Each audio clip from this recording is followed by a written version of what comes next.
마태복음 13장에 나오는 이제 이 7가지 천국 비유 가운데 마지막 오늘 이 그물 비유에 대하여 이 시간에는 여러분에게 말씀을 하고자 합니다. 이 천국 비유는 참 무서운 비유인 것 같습니다. 어쨌든 오늘 이 마지막 7번째 천국은 마치 물고기를 모으는 그물과 같다 하는 이 천국 비유에 대해서 이제 여러분에게 오늘 마지막으로 말씀을 드리고자 합니다.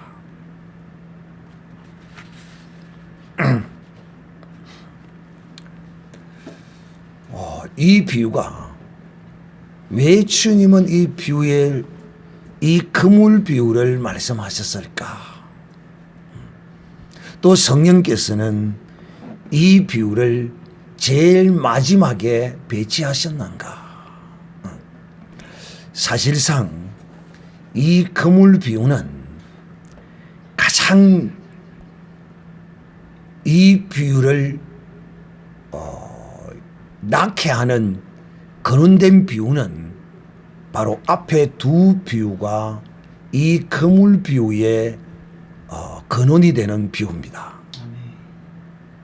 그리고 이 7가지 비유의 결론적 비유요, 또 이 시작도, 이 천국 비유의 시작도 좋은 밭과 나쁜 밭으로 시작했고, 이 천국 비유의 마지막도 좋은 물고기와 나쁜 물고기로 이렇게 구별되어지고 이제 마지막 이 심판을 받게 하는 비유로서 이제 이 비유가 끝이 납니다. 그러므로 오늘 이 비유도, 이 그물 비유도 진주를 구하는 장사 비유와 또 감추인 보화의 비유에 이 내용이 가장 가깝게 이 배경되어지는 그물 비유에 배경되는 비유다, 이렇게 제가 말씀을 드리고 싶습니다. 왜냐? 어떤 물고기가 좋은 물고기냐, 어떤 물고기가 나쁜 물고기냐. 그런데 이 그물 안에 갇혀 있을 때는 잘 구별하기가 쉽지 않아요. 그러나 이것을 구별하는 이가 있으니 바로 이것을 구별하는 이는 천사들이에요. 천사들. 이 천사들은 정확하게 이것을 구별해냅니다. 그러므로 이 마지막 비유인 이 그물 비유가 가라지 비유에 또 어떠한 면을 담고 있고, 이 그물 비유는 앞에 6가지 모든 비유를 배경 삼고 있고 결론 내고 있는 것입니다. 그러므로 제가 다 시간 관계상 다 이것을 적용하여 배경 삼어진 것에 대한 말할 수는 없어도 이제 가장 가깝게 배경되어진 천국은 밭에 감추인 보화와 같고, 또 천국은 진주를 구하는 장사와 같다는 이 비유의 말씀을 배경으로 이 그물 비유를 여러분에게 말씀하고자 합니다. 그래서 낮에 제가 여러분에게 드려진 이 진주를 구하는 장사꾼의 비유를 잘 들으셔야만이, 이해하셔야만이 이 각종 물고기를 모으는 그물과 같은 이 천국 비유에 대한 이해를 결론적으로, 주님도 이것을 결론적인 비유로 우리에게 제시하고 있어요. 비유들 가운데 그 비유들의 결론으로 이렇게 이루어질 것이라고 말씀하고 있다. 그래서 저는 다시 한번 여러분에게 말씀을 드리겠거니와 정말 주님이 여러분을 이 가장 값진 진주 하나를 찾은 것 같이 이것을 찾아서 자기의 소유를 다 팔아서 이것을 산 것 같이 정말 이것을 여러분이 온전히 믿어야 돼요. 이걸 온전히 믿어야만이 정말 내가 주님의 어떠한 존재인가를 내가 이것을 알아야만이 이걸 깨달아야만이 내가 정말 영롱하고 아름다운 진주처럼 참으로 가장 아름답고 멋지게 단장한 신부로서 주님 앞에 서게 되어지는 것입니다. 다시 말하면 지금 이 그물을 가지고 물고기를 지금 다 모아놨어요. 이건 믿는 하나님의 사람이라고 하는 무리들의 이 그물 안에 지금 우리가 갇혀 있어요. 천국이라는 이 그물 안에 갇혀 있다. 근데 여러분 이 성경은 이 그물에 관하여 부정적으로 말합니다. 올무에 걸렸다, 그물에 걸렸다는 거거든요. 또 바다에다가 그물을 쳤다 하는 것. 이 바다도 성경은 아주 부정적인 의미로 말합니다. 자, 그러면 이 부정적인 바다에다가 그물을 쳤다. 즉, 이 세상에 하나님의 나라가 임한 것으로 우리는 이 그물 비유를 이해할 수 있는 것입니다. 그런데 이 그물은 여기서는 아주 긍정적인 의미로서 긍정적인 쪽에 있는 사람은 이 그물이 긍정적인 것이 되겠지만 부정적인 쪽에 있는 사람은 이 그물이 그에게 부정적일 수 있습니다. 그러나 원칙적으로는 전반적으로는 사실상 이 그물은 긍정적인 의미, 좋은 의미로서의 그물인 것입니다. 누구에게 이 부정적으로 느껴지느냐 하면 못된 물고기는 이것이 차라리 갇히지 않는 것만 못한 것입니다. 이 말이 무슨 말이냐? 예수 그리스도가 있으므로 무엇이 있고 천국이 있고 예수 그리스도가 있으므로 지옥이 있습니다.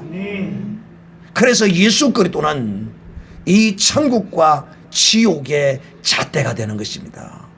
마치 이 그물도 그와 같은 역할을 하는 것입니다. 성경에서 바다는 어떤 의미로 쓰이냐면 하나님이 통치하는 곳이다. 이 세상도 바다와 같은 이 세상도 사실상 하나님이 통치하고 다스리는 곳입니다. 이 세상 임금은 이 세상에 자기가 임금됨을 인하여 자기의 뜻으로 행하고 있는 것 같지만 궁극적으로 하나님의 뜻에 쓰임받고 있다는 사실을 알아야 합니다. 또 이 바다는 심히도 요동치는 곳입니다. 야고보서 1장 6절에 그렇게 기록하고 있고 또 바다는 하나님이 통치하는 곳이다. 욥기 38장 8절에 그렇게 기록하고 있고 또 이 바다는 악의 죄가 요동치는 곳이다. 이사야 57장 20절에 그렇게 기록하고 있습니다. 또 다니엘서 7장 2절에는 이 바닥에서 악한 세력이 나옵니다. 또 계시록 13장 1절에는 악한 짐승이 거하는 곳이 바다라 이렇게 계시록에는 기록하고 있어요. 이처럼 이 부정적인 곳이 바로 이 바다입니다. 이곳에다가 천국의 이 그물을 던진 것입니다. 이 그물에 우리는 갇혀들었습니다. 할렐루야. 이제 우리가 갇혀들었으므로 정말 이 그물에 갇힌 자로서의 이제 삶이 어떠해야 하는가 하는 것입니다. 그래서 이 모든 천국 비유에 이 그물에 갇힌 자로서의 어떤 삶을 잘 나타내주고 있어요. 마태복음 25장에 첫째는 기름 준비하는 신부로 표현합니다. 기름 준비. 이 기름 준비라는 것이 결국 신부의 단장을 의미하는 것입니다. 달란트 준비하는 것도 이 달란트 비유도 마찬가지예요. 이것이 다 신부 단장이에요. 신부 단장. 여러분에게 진실로 영롱하고 아름다운 진주와 같이 잘 단장되어진 모습으로 주님 앞에 우리가 다 나타나야 돼요. 아멘. 이러는 사람에게는 이 그물이 정말 그에게 천국이 되는 것이에요. 그러나 그러지 못한 사람에게는 오히려 이 천국에 갇히어서, 안 갇힌다고 못 뵐 수도 없겠지만 이 천국에 갇히어서 버려질 때 바깥 어두운 곳에서 이를 갈게 되는, 정말 이런 슬픈 그물에 갇히는 이런 불행한 일은 우리가 없어야 될 것이다. 그러므로 사랑하는 자들이여, 정말 우리가 주님으로부터 보화와 같고 진주와 같이 이렇게 여김을 받아 그 피로 값주고 주님이 자기의 모든 것을 다 버려두고 자기를 부인했습니다. 주님이 자기를 부인했어요. 사실상 우리가 신부 단장하는데 가장 핵심이 되는 것이 뭐냐면 바로 내 자신을 부인하는 것입니다.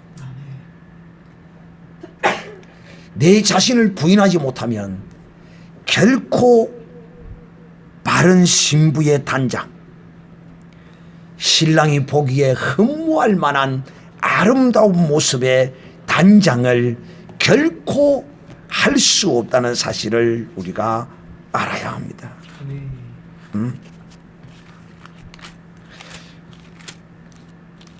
얼마나 이 진주가 영롱하고 아름다운 것처럼 우리가 주님 보시기에 정말 아름다운 모습으로 서기 위해서는 주님 앞에 주님이 우리를 위하여 자기의 모든 소유를 다 팔아서 피로 값주고 사신 같이 우리 자신을 부인해야 돼요.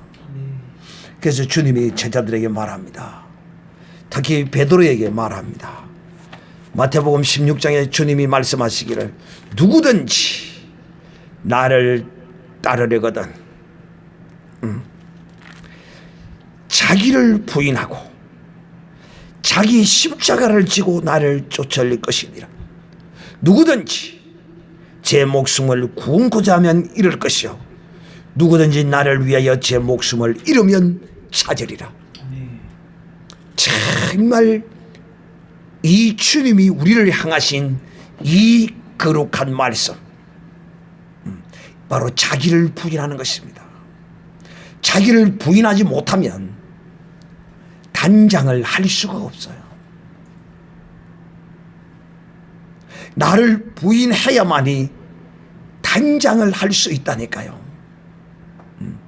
베드로가 주님을 부인함으로써 주님을 완전히 벗어버린 같이, 주님을 부인하면 주님을 벗어버리는 거예요. 그러나 자기를 부인하면 주님을 입는 것이에요.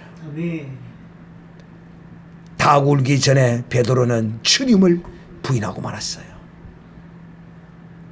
사랑하는 형제들이, 우리는 진실로 이 아름다운 영롱한 진주가 되기 위해서는 어떤 인위적인 가공이나 이런 것이 들어가지 아니하고 사람의 손이 들어가지 아니하고 오직 그 조개에서 생산되는 탄화 유화물이라는 유기물을 통하여서 생성되어지는 것처럼 우리는 오직 그리스도로 말미암아 그 영으로 인도하심을 쫓아서 우리는 이와 같이 아름다운 신부로서 나타나야 돼요. 얼마나 우리가 아름다운 신부로서 나타날 것인가를 이 사도 요한은 계시록 21장에 이렇게 기록하고 있습니다. 또 내가 보니, 또 내가 새 하늘과 새 땅을 보니 처음 하늘과 처음 땅이 없어졌고 바다도 다시 있지 않더라. 또 내가 보매 거룩한 성 새 예루살렘이 하늘에서 내려오니 그 예비한 것이 신부가 그 남편을 위하여 단장한 것 같더라 라고 기록합니다. 우리가 사모하고 우리가 바라고 우리가 가고자 하는 그곳이 바로 이 새 예루살렘입니다. 바로 우리가 이 새 예루살렘이 되어서 신랑 대신 주님을 맞이하게 될 것인데, 이 새 예루살렘이 아름다움이 얼마나 아름다우냐 하면 신부가 그 남편을 위하여 단장한 것처럼 아름답더라 라고 말합니다. 또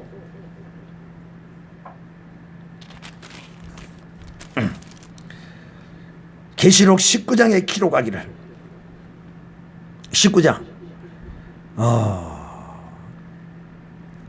7절에 기록하기를, 우리가 즐거워하고 크게 기뻐하여 그에게 영광을 돌리세 어린 양의 혼인 기약이 이르렀고 그 아내가 예비되었으니 그에게 허락하사 빛나고 깨끗한 세마포 옷을 입게 하셨으니 이 세마포 옷은 성도의 옳은 행실이로다. 성도의 옳은 행실은 도대체 뭡니까? 자기를 부인해야만이 이 옳은 행실을 할 수 있습니다. 이 자기를 부인한다는 것은 내 의의를 버리는 거예요. 자기를 부인한다는 것은 내 생각을 버리는 거예요. 자기를 부인한다는 것은 내 뜻을 버리는 것입니다. 자기를 부인한다는 것은 내 목숨을 미워하는 것입니다. 내 목숨을 버리는 거란 말이야. 이런 사람이, 자기를 부인하는 사람이요, 이런 사람이 옳은 행실을 하는 것입니다. 옳은 행실은, 사람의 옳은 행실은 사람의 뜻을 따라서 나는 것이 아니에요. 사람의 옳은 행실은 오직 주의 말씀입니다. 주님이 우리에게 하신 말씀이에요. 수고하고 무거운 짐진 자들아 다 내게로 오라. 내가 네 짐을 맡아주리라. 그러면 그 짐을 주님께 맡겨야 합니다. 이 성도의 옳은 행실이라니까.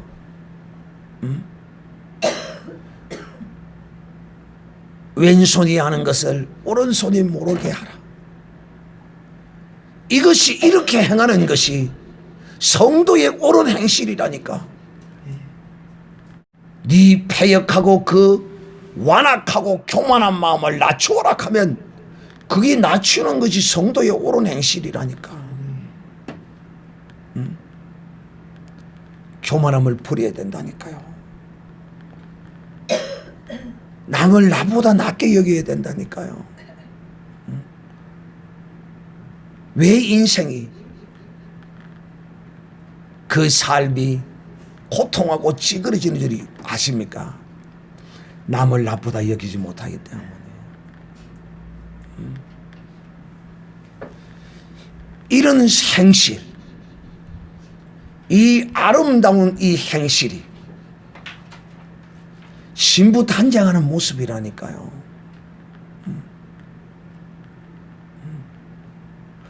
지금 우리는 이 그물 안에 갇혀 있어요.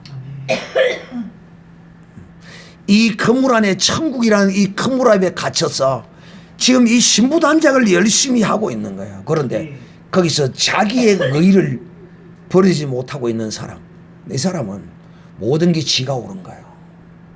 지 뜻대로 지 방법대로 지 생각대로 해야 돼요. 이거요 망하는 것입니다.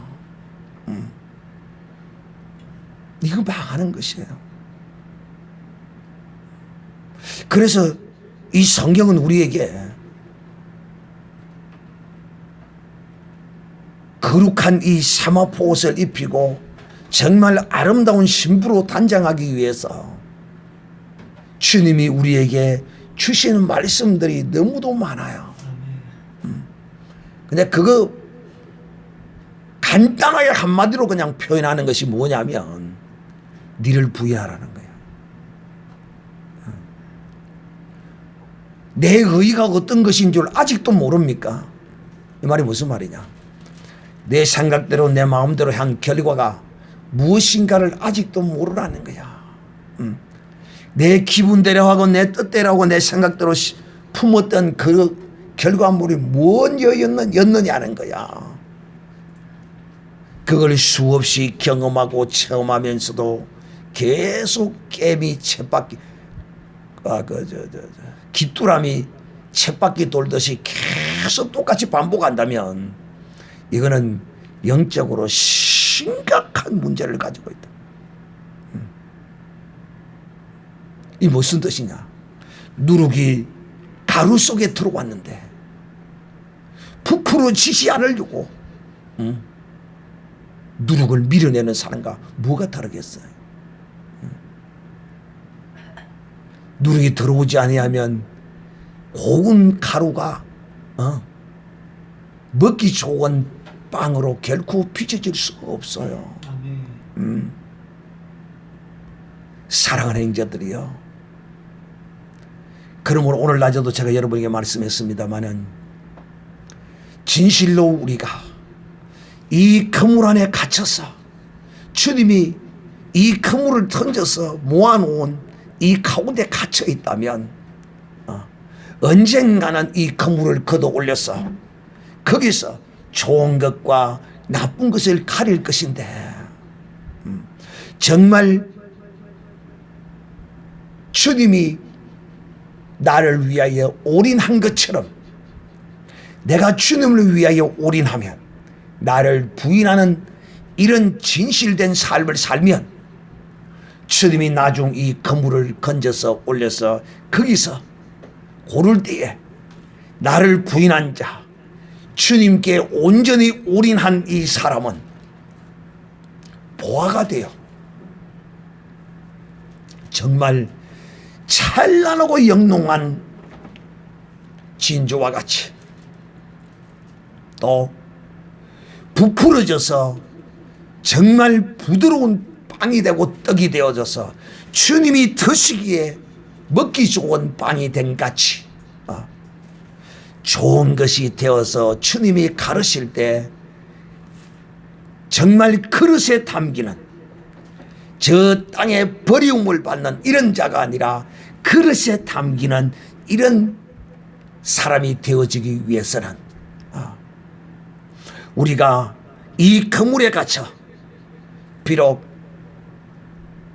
좋은 물고기와 또 나쁜 물고기 이런 것들이 어우러져 살고 있지만은 우선에 내가 보기에는 이것이 나쁜 물고기 같고 우리의 인간의 눈에는 그렇게 보일 수 있어요. 그러나 그 좋은 물고기인지 나쁜 물고기는 이제는 누가 구별한다고요? 천사가 한다. 우리는 그걸 온전히 구별하지는 못해요. 대강은 할 수 있을지 몰라도. 그러나 대강 분별되어지는 것 가지고 결론적으로 내어서는 절대 안 돼요. 왜? 그것은 내 영역이 아니에요. 이거는 주님의 영역이에요. 주님이 천사들을 보내어서 가리게 할 것이에요. 그러므로 우리는 우리의 이 천국의 삶을 통하여 우리의 교회에 이런 나쁜 고기가 섞여 있을 수도 있고 우리의 가정에도 이런 나쁜 고기가 섞여 있을 수도 있고 내가 그럴 수도 있고 상대가 그럴 수도 있고 누구도 몰라. 그러나 우리는 그런 것을 통하여 그 안에서 이 나쁜 물고기와 함께 있더라도 그것과 함께 더불어서 공존하고 살아가면서 주권자이신 심판자이신 하나님께 맡기고 살아가야 돼. 그러므로 오늘 우리는 내 가정과 사회와 교회와 내가 속한 그 어떤 곳에 정말 이 좋은 물고기인지 나쁜 물고기인지 가라지인지 좋은 씨인지 우리는 우리 스스로를 분별해 봐야 돼.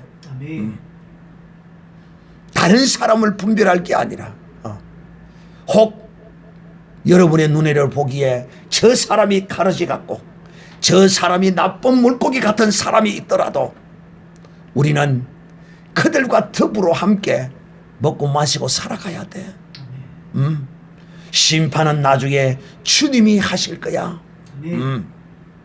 그러므로 오늘 이 마지막 7번째의 이 그물표야말로 이 7가지의 이 모든 비유의 결론 비유로서 주님이 우리에게 말씀함으로써 오늘 우리를 향하여 주님이 질문을 던지는 거야. 너희는 진실로 나를 위하여 내가 너희를 위한 같이 올인하고 있느냐? 너희는 진실로 내 주권을 인정하느냐? 어떤 주권? 내가 심판주라는 거. 그러므로 내가 보기에 혹 가라지 같아도 내가 보기에 나쁜 물고기 같아도 섬기고 사랑하고 그렇게 살아야 돼. 당장 이것을 뽑아버리고 없애달라고 기도하고 그게 아니라 그렇게 같이 가야 돼. 방법이 없어요. 문제는 뭐냐? 오늘 이와 같이 가라지를 두시고 또 나쁜 물고기를 이렇게 둔 것은 곧 누구를 위하여? 나를 위하여.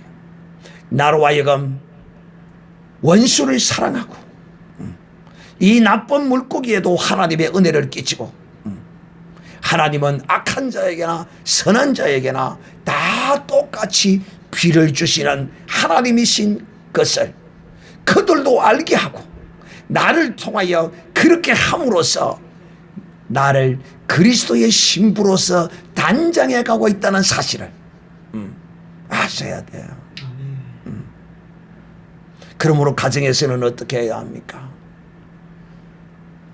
남편이 나를 하기 전에 내가 남편에게 관심 받을 만큼 내가 아름답게 내 자신을 꾸미고 있는가? 외모로도 꾸며야 돼요. 여자들은요. 좀 기본적으로 어느 정도는 그렇게 하셔야 돼요. 우리 남편은 뭐 그런 거 전혀 신경 안 써요. 천만에 만만의 공덕입니다. 남자들은 다 똑같습니다. 누굴 위하여? 내 자신을 위해서도 그렇게 해야 합니다. 그러면 외모로도 꾸미지만은 또 내면으로도 가꾸어야 돼요. 내면으로 가꾸는 것은 어떤 것이냐? 남편이 부탁하는 거, 남편이 이렇게 지적하는 거, 그런 걸 달리 받아야 돼.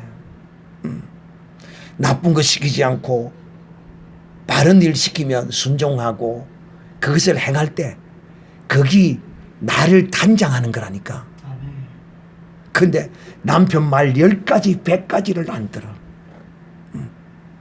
아예 안 들어. 어떤 여자는 남편의 숨소리도 싫어해요. 남편이 숨만 쉬어도 그냥 벼락이 떨어집니다. 그런데 그런 사람들은 더 잘 살더라고. 신부단장이라는 것이 이런 것입니다. 그러므로 사랑하는 형제들이요, 이와 같이 우리가 이 신앙 믿음 생활하는 것도 우리의 발가벗은 이 모습으로 날마다 주님 앞에 나타나면 안 돼요. 날마다 입은 모습으로 이렇게 주님 앞에 서야지. 이렇게 서는 믿음의 하나님의 거룩한 사람들이 진실로 주님에게 올인하는 사람이에요. 그런데 이렇게 살지 않으면 오늘 이 그물 비유는 또 한편으로 우리에게 경고의 준엄한 말씀을 하는 것입니다. 왜? 너는 잘 단장된 신부냐? 그러면 너는 좋은 물고기요. 너는 단장되지 않았더냐? 너는 나쁜 물고기야. 이 나쁜 물고기는 여러분 이렇게 신앙생활하고 이렇게 살다가 나중에 주님이 나쁜 물고기로 가려가지고 바깥에 던져버리면 정말 억울하지 않겠습니까? 또 뭐 그런 대로의 또 유익은 있어요. 왜? 대기 악의는 안 되고 타락은 안 하고 막 그런 대로 윤리 도덕적으로 산 그대로의 가치는 있는데 사실 그게 중요한 게 아니거든요. 마지막에 이 좋은 물고기로 선정되지 아니하면 그때의 그 황당함은 성경은 말하기를 이를 갈미 있어요. 슬퍼서 이를 간다. 그러므로 지금 우리가 어떻게 살아야 되겠습니까? 지금 내가 이 현재에 어떻게 살아야 할 것인가? 오늘 이 마지막 비유, 이 그물 비유를 통하여 주님이 우리에게 강력한 경고의 말씀을 보내고 있습니다. 어떻게? 불에 던져 넣을 것이라는 거예요. 불 속에다가. 이 말은 지옥 간다는 이야기입니다. 우리가 이렇게 신앙생활 해놓고 내가 그렇게 좋아하는 돈을 하나님께 이렇게 바쳐가면서 이렇게 신앙생활 해놓고 지옥 가고 싶습니까? 돈보다도 더 귀한 거 뭐냐? 나를 부인하는 것입니다. 나를 부인하지 않으면 내 생각이 옳고 내 뜻이 옳고 내 기분, 내 정욕, 내 이것 따라가면 내가 그리스도로 입은 옷이 하나도 없어. 연지도 찍고 곤지도 찍고 쪽도리도 하고 옷도 입고 다 이렇게 갖추어야 하는데 거기 하나라도 빠지면 안 돼. 그냥 하나하나 순종하고 믿음으로 살다 보면 나를 부인하고 살다 보면 어느새 잘 단장된 신부와 같이 주님 앞에 서게 될 것입니다. 그러므로 오늘 하나를 정말 신부 단장한다라고 생각하고 정말 이 진주 조개가 자기 속에 들어온 이 모래 하나를 그 아픔을 통하여 감싸서 그 영롱한 빛을 만들어내는 것처럼 우리가 우리 자신을 부인하고 살다 보면 진주가 자라서 까만 영롱한 진주가 땡같이 우리가 주님 앞에 온전한 신부로 들어서게 되면 우리를 주님이 마지막에 천국으로 이끌어 주실 것이고, 그렇지 아니하고 끝까지 종교인으로서 그냥 예배 한 시간 보는 것으로 위로받고 가고 마음의 평안을 가서 교회에 가서 예배하고 마음이 평안하고 안 가면 죄진 것 같고 불안하고 그런 수준이 아니야. 우리는 그거는 종교가 아니라니까. 날마다 나를 부인하고 자기 십자가를 지고 가는 이것이 바로 신부 단장하는 삶이라는 사실을 기억하고 이렇게 단장해 나갈 때 결단코 나쁜 물고기로 가려서 불에 던져 넣는 이런 일은 없을 것이라는 사실을 기억하고, 주여, 우리 이 시간 다 같이 한번 통성으로 기도할 때 주여, 나쁜 물고기가 되지 않게 하여 주시옵소서. 날마다 나를 부인하고 내 십자가를 지고 가게 하여 주시옵소서. 통성으로 기도하겠습니다.